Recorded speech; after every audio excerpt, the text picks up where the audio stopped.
বিশাল এই সমাবেশের সম্মানিত সভাপতি, মঞ্চে বসা জাতীয় সংসদের বিরোধী দলীয় চিফ হুইপ, জাতীয় নাগরিক পার্টির আহ্বায়ক সহ 11 দলের শীর্ষ নেতৃবৃন্দ,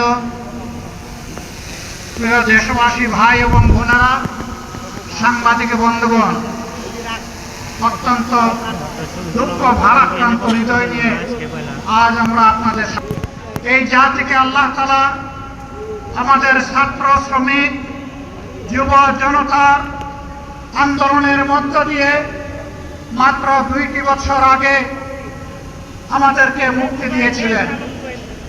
সেই সময় যে দলটি আমাদের মতোই মজলুম ছিল, নির্যাতিত ছিল, আজকে তারা ক্ষমতায় আছে।